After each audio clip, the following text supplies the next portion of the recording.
शादी से पहले पराग कोठारी के साथ हुआ बड़ा हादसा और यहीं पर आएगा सीरियल अनुपमा में जबरदस्त ट्रैक। जी हाँ दोस्तों, अब शो के अपकमिंग ट्रैक में आप देखेंगे कि जहां प्रेम और राही की खुशियों को नजर लगने वाली है और बहुत बड़ा तूफान आने वाला है, तो वहीं जहां एक तरफ प्रेम और राही की शादी की तैयारियां चल रही होती हैं और शादी की रस्में शुरू हो जाती हैं, लेकिन इसी दौरान हमें देखने को मिलेगा कि पराग कोठारी के साथ एक हादसा होने वाला है और उनकी सड़क हादसे में जान जाने वाली है, जिससे प्रेम और राही दोनों को तगड़ा झटका लगने वाला है और जिसके चलते दोनों की शादी बीच में ही रुकने वाली है। वेल, शो के अपकमिंग ट्रैक में आप देखेंगे कि जहां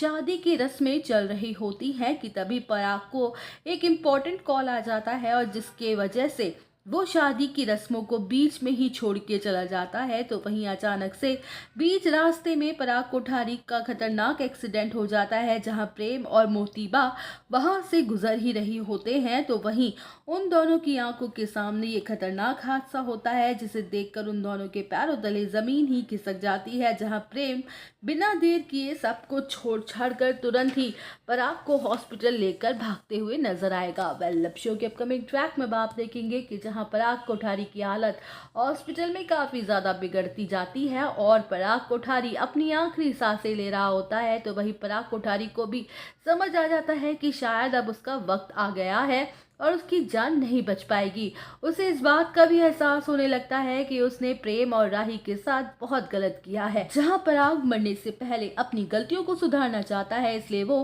प्रेम और राही को अपने पास बुलाता है, तो वहीं पराग मरने से पहले अपने बेटे प्रेम से ये बड़ा वादा मांगता है कि उसके जाने के बाद वो उसके बिजनेस को संभालेगा और आगे बढ़ाएगा। जहां पराग प्रेम के सामने ये बड़ा खुलासा भी कर देता है कि उसकी माँ की मौत कैसे हुई थी। तो वहीं प्रेम को पता चल जाता है कि उसकी माँ की मौत के जिम्मेदार उसके पापा नहीं है। इसके बाद प्रेम को तगड़ा झटका लगता है और प्रेम बहुत ज्यादा दुखी होने लगता है। जहां पराग की मौत के बाद प्रेम बड़े सदमे में चला जाने वाला है, तो वहीं राही प्रेम को संभालते हुए नजर आएगी, लेकिन मोटी बा अपने बेटे की मौत का जिम्मेदार राही को ही ठहराती है, क्योंकि उन्हें ऐसा लगता है कि राही उनके घर के लिए अशुभ है। उसके आने से उनके घर की खुशियां चली गई, इसलिए राही कोठारी खानदान की बहू कभी नहीं बन सकती है। तो दोस्तों, और अपडेट जानने के लिए बने रहिए हमारे साथ। वीडियो को लाइक, चैनल को सब्सक्राइब करना ना भूलें।